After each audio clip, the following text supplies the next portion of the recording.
قافلہ کے دیس میں کشور حسین پر، المیاں ہی المیاں پاک سر زمین پر، دور تک اندھیرے ہیں یاس کے بسیرے ہیں، کھات میں لٹیرے ہیں غاصبوں کے ڈیرے ہیں، کیسی رات چھا گئی صبح آفرین پر، المیاں ہی المیاں پاک سر زمین پر، اہل زر کا راج ہے جبر تخت تاج ہے، اہل زر کا راج ہے جبر تخت و تاج ہے، ظلم کا سماج ہے روگ لا علاج ہے، ظلم کا یہ سلسلہ طاق ہے جبین پر، المیاں ہی المیاں پاک سر زمین پر۔ السلام علیکم خواتین و حضرات، آپ دیکھ رہے ہیں ایچ این نیوز اور میں ہوں آپ کا میزبان حارث جاوید۔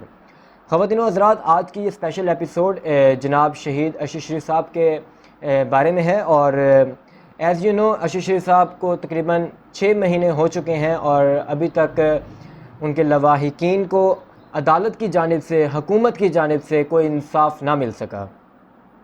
اور میرے ساتھ آج ایک ایسی شخصیت موجود ہیں جن کا تعلق پاکستانی صحافت سے بھی ہے اور ماہر قانون کے ساتھ بھی ہے۔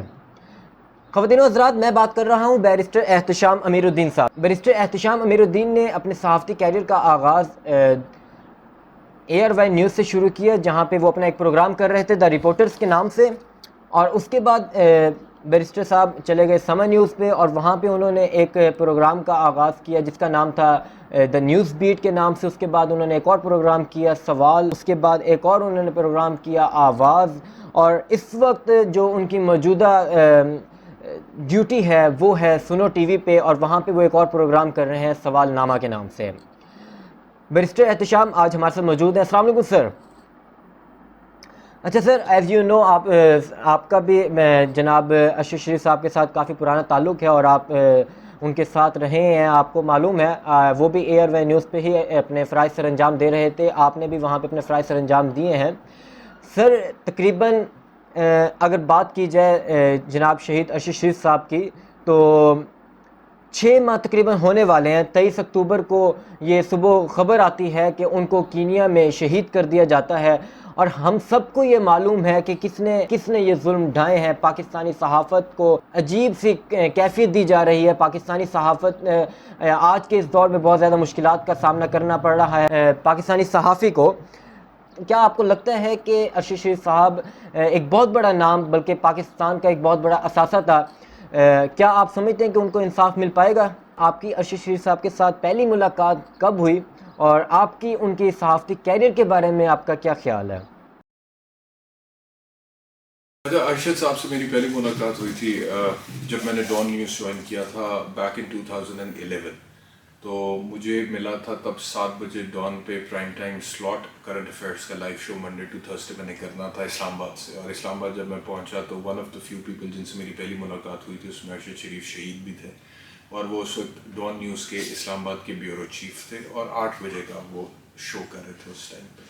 تو میرا جو پہلا امپریشن تھا ان کے حوالے سے وہ بہت ہی پلیزنٹ تھا، he had very pleasant personality, اور بڑے اچھے انداز میں گفتگو کرتے تھے، پڑھے لکھے تھے، کتابیں پڑھتے تھے۔ ان دنوں میں جو کتاب وہ پڑھ رہے تھے وہ مجھے یاد ہے، وہ اوباماز وارز وہ کتاب پڑھ رہے تھے، اور لیکن پھر تھوڑا عرصہ میں جب ڈان میں کام کر رہا تھا، اس سے میرے چھوڑنے سے پہلے انہوں نے ڈان نیوز سے ریزائن کر کے پھر دوسرے چینل کو جوائن کر لیا تھا۔ اس کے بعد دوسرا انٹریکشن میرا ارشد شریف صاحب کے ساتھ ہوا جب میں نے 2018 میں ARY جوائن کیا۔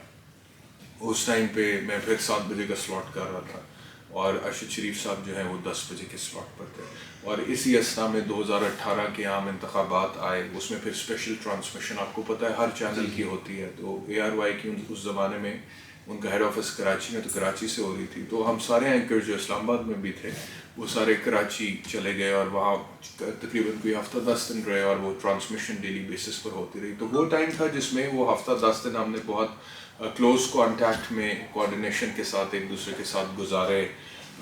میں، کاشف عباسی صاحب، ارشد شریف صاحب، بہت سارے اینکرز ARY کے، وہ ایک ہی ہوٹل میں ہم لوگ ٹھہرے ہوئے تھے، تو صبح اٹھ کر اکثر ناشتہ بھی اکٹھے کر لیتے تھے، پھر شو جو لائیو جانا ہوتا تھا اس پہ بھی چلے جاتے تھے۔ تو وہاں پہ مزید پھر جو میرے ان کے بارے میں فرسٹ امپریشنز تھے کہ بڑی پلیزنٹ ہیں، کوئی کسی قسم کی ایروگنس میں نے ان میں آفر کبھی بھی نہیں دیکھی، آنر بھی نہیں دیکھی۔ کچھ جگہوں پہ ہائیز اینڈ لوز ہر انسان کے ہو جاتے ہیں، لیکن ان میں نے کوئی ایروگنس نہیں دیکھی. بڑے ہمبل تھے, بڑے اچھے طریقے سے بات کرتے تھے, مسکرا کر بات کرتے تھے, ایک سینئر کی طرح بات کرتے تھے, اور بڑے پروفیشنل تھے. اور ان کی جہاں تک انویسٹیگیٹو جرنلزم کا تعلق ہے, اس کا تو زمانہ گواہی دیتا ہے کہ جی بڑے زبردست انویسٹیگیٹو جرنلسٹ ہیں. تو یہی ہے. اچھا سر, ہمارے ہاں بڑی عجیب سی ایک صورتحال ہے کہ غریب کو انصاف بہت مشکل سے ملتا ہے, اور زیادہ تر تو ملتا ہی نہیں ہے. اسپیشلی جو وڈیرے یہاں پہ کسی کے ساتھ ظلم کر دیتے ہیں یا کسی کو بھی قتل کر دیتے ہیں, سر عام بھی قتل کر دیتے ہیں, باوجود اس کے کہ انہیں تب بھی انصاف نہیں, غریبوں کو تب بھی انصاف نہیں مل پاتا. تو آپ کیا کہنا چاہیں گے اس بارے میں کہ کیا ارشد شریف صاحب کو انصاف مل پائے گا یا نہیں؟ ان کی والدہ آج بھی انصاف کی طلبگار ہیں, تو ایک عدالتی نظام کے اوپر بھی سوالیہ نشان ہے کہ 6 ماہ ہو چکے ہیں تقریباً اور ابھی تک انصاف نہیں مل پایا. تو آپ کیا سمجھتے ہیں کہ کیا ارشد شریف صاحب کو انصاف مل پائے گا یا نہیں؟ بات یہ ہے کہ ارشد شریف کوئی عام آدمی تو نہیں تھا. جی. ایک تو ہم بات کرتے ہیں پاکستان میں کہ غریب آدمی کو, عام آدمی کو انصاف نہیں ملتا. نظام کچھ اس طرح کا ہے اور غریب عدالتوں کے دھکے کھاتے ہیں. لیکن ارشد شریف ایک ایکسٹراڈنری آدمی تھا. وہ ایک مانا جانا نیشنل اسٹیچر کا جرنلسٹ تھا. لوگ اس کو جانتے تھے. ہر رات لائیو جب 10 بجے وہ شو کرتا تھا تو لوگ انتظار کرتے تھے, پھر سنتے تھے. لیکن ان ساری باتوں کے باوجود جو کچھ ہوا وہ بہت ہی انفارچونیٹ ہے. اور پھر آگے اب جو کچھ ہو رہا ہے اس میں انصاف ہوگا نہیں ہوگا, یہ تو اب نظام جو آپ کا ہے اس میں جتنے پرابلمز ہیں اس کو سامنے رکھتے ہوئے گارنٹی کے ساتھ تو کچھ بھی نہیں کہا جا سکتا اس ملک میں.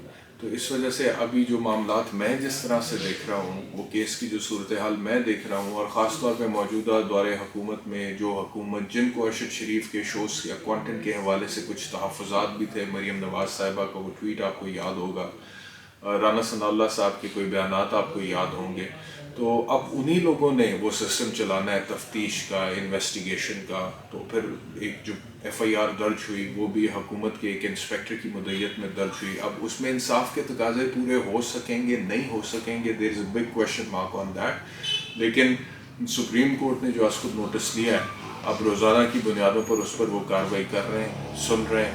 اب دیکھیں کس سمت یہ کیس جاتا ہے. اچھا سر, ایک میرا ذاتی سوال ہے. سر, جب عدالت کے اگینسٹ بولا جاتا ہے, باوجود اس کے کہ ایک کیس 8 سال سے پڑا ہوا ہے اور اس پہ کوئی ابھی تک فیصلہ نہیں ہوا, تو ظاہر سی بات ہے غریب انسان تو بولے گا. تو سر جب عدالت کے اگینسٹ بولا جاتا ہے تو اس پہ توہین عدالت لگا دی جاتی ہے. کیا عدالت کے اگینسٹ بولنا جرم ہے؟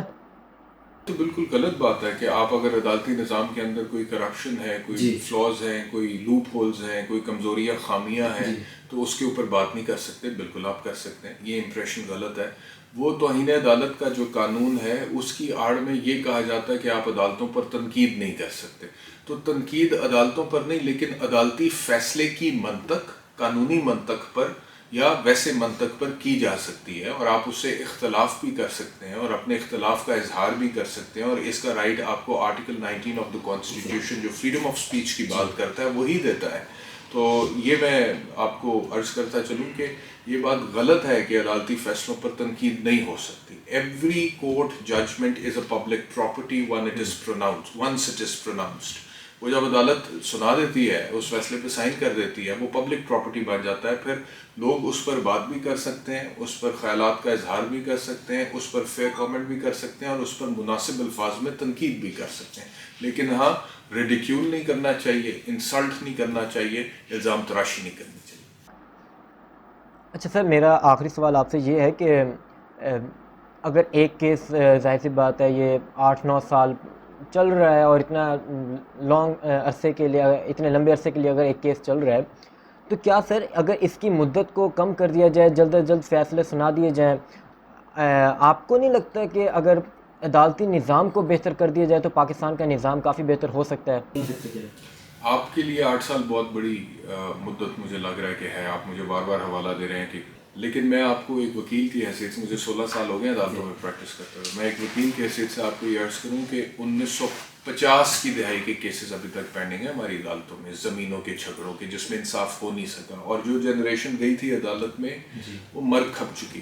اب ان کے اگلے بچے جو ہیں وہ بھی اپنی عمر کی آخری سٹیجز میں ہیں، اور ابھی تک ان کو بھی انصاف نہیں مل سکا. میں ذاتی طور پر ایسے کیسز کو دیکھ چکا ہوں عدالتوں میں، اور میں یہ صرف سبارڈینیٹ کورٹس کی آپ سے بات نہیں کر رہا، میں ہائی کورٹس کی بات کر رہا ہوں کہ 1950s کی جو دہائی تھی یا 1960s کی جو دہائی تھی، اس دہائی کے بھی کچھ سیٹلمنٹ کے پراپرٹی کے کیسز ابھی تک پینڈنگ ہیں.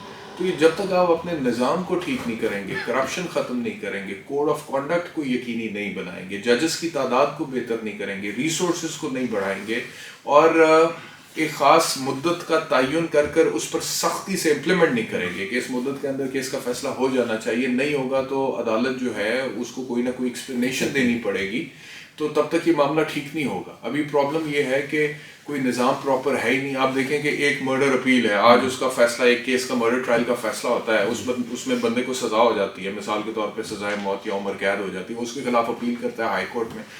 آپ کو پتہ ہے کہ ہائی کورٹ میں کتنی دیر بعد اس کی باری آتی ہے؟ 5 سال بعد. اب 5 سال تک جس بندے کو سزائے موت ہوئی ہے وہ موت کی کوٹھری میں، اور 5 سال بعد 90% کیسز میں ہائی کورٹ کہتی ہے یہ تو فیصلہ غلط تھا، ٹرائل کورٹ کا سزا تو بنتی نہیں تھی، وہ بری کر دیتے ہیں، لیکن 5 سال کون واپس کرے گا؟ تو یہ تو بڑا عام ہو رہا ہے. اور ہائی کورٹ رولز کیا کہہ رہے ہیں کہ within 6 weeks of the filing of the appeal should be taken up by the high court. یعنی کہ جو ہائی کورٹ رول کہہ رہا ہے کہ 6 ہفتے میں اپیل ٹیک اپ کریں، اس کو سنیں، وہ 5 سال میں بھائی ٹیک اپ ہو رہی ہے ابھی بھی اس وقت. تو جب تک یہ، اب وہ ججز بھی کہتے ہیں میں ایک دن میں اتنی ججمنٹ سناتا ہوں، اس کے باوجود ورک لوڈ اتنا زیادہ ہے کہ ہم پرفارم نہیں کر پاتے. تو یہ حکومت کا کام ہے، بجٹ بڑھائیں، ریسورسز بڑھائیں، ججز کی تعداد کو بڑھائیں، اور پھر چیف جسٹسز اور بار کاؤنسلز کی ذمہ داری ہے کہ وہ پروفیشنلزم لے کر آئیں، اور پھر جا کے کہ معاملہ تھوڑا بہت ایڈریس ہو سکتا ہے. Thank you so much sir for your time. Hope for the best. انشاءاللہ ہم دعا کریں گے کہ ارشد شریف صاحب کو، ان کے لواحقین کو بھی انصاف ملے، اور ان کے لواحقین کو، ان کے گھر والوں کو اللہ تعالیٰ صبر و جمیل عطا کرنے کی توفیق عطا کرے. Thank you so much sir for your time. Thank you so much.